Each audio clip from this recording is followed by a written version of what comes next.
කුරුල්ලන්ගේ සද්දෙත් එක්ක ඔන්න ලස්සන දවසක් උදා වෙලා.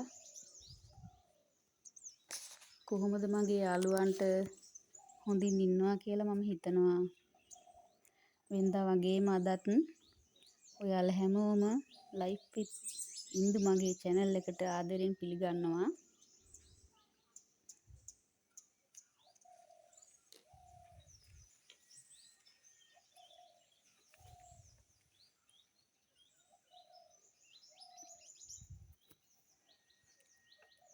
අද නම් කෑම හදන වීඩියෝ එකක් නෙමෙයි ගෙනාවේ. පසුගිය ජූනි මාසයේ පොසොන් පොයදා අපි නුවර ගියපු වෙලාවේ නුවර නගරයේ තිබුණ පොසොන් අසිරිය ඔයාලත් එක්ක බෙදා ගන්න හිතුණා.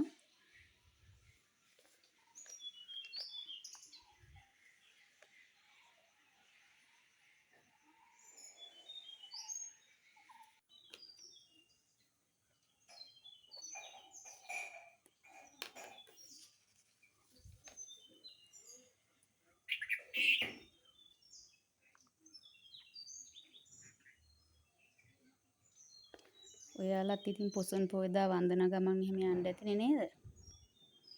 අපි ඉතින් පොසොන් පොයදා ගියේ නුවර තමා.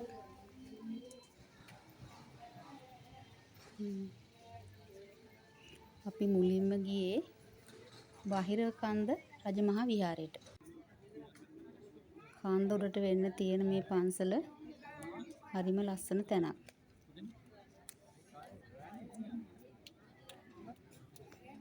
මෙන්න මේ වගේ විශාල සමාද බුද්ධ ප්‍රතිමා වහන්සේ නමක් වැඩ හිඳිනවා.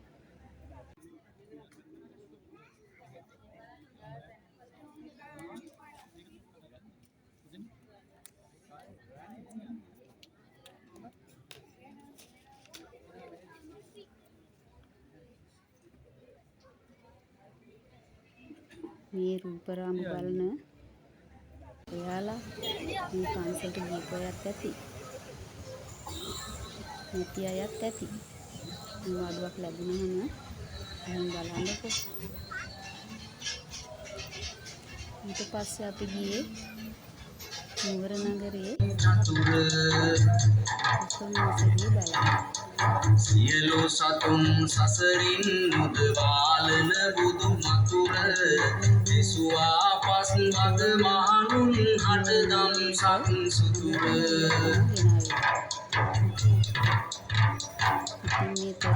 සිපතනේ මිකදායට සම්බුදු හිමියන් වඩිනවා පවුන් වඩන පස් සසර බැඳුම වැළකුණා භව දුක කෙලවර වුණා අප සින්දත් මහ බෝසත් ලෝතුරු සම්බුදු වුණා.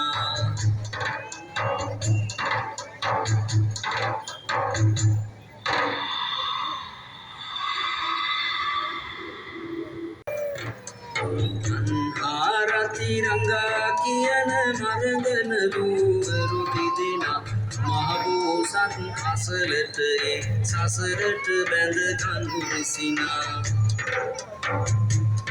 මහමෙරසේ තිර අදිටන නොසැලී සිහියෙහි ගන්නා අගනන් පරතා මහ බෝසත් ගෝමුල වැඩුණා.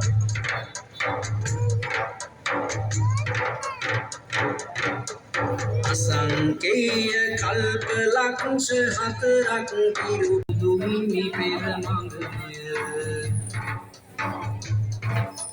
මිහිකතනු. මේ නම් ඇසල් පොය දවසේ අපේ ගෙදර කරපු දේවල් තමා. වෙසක් එකට හදපු කූඩු බකට් පරිස්සමට තිබුණ හින්දා අපිට හිතුණා ඉතින් පොය දවසේ පත්තු කරන්න ඕන කියලා. මේ වෙලාවේ ගොඩාක් හොළඟ.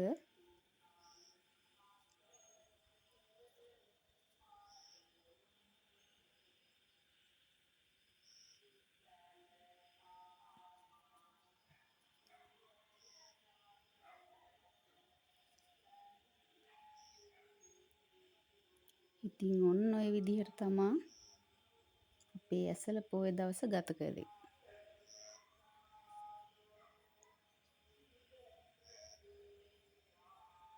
එහෙනම් ඉතින් ගිහින් එන්නම් අදට සතුටින් පරිස්සමින් ඉන්න.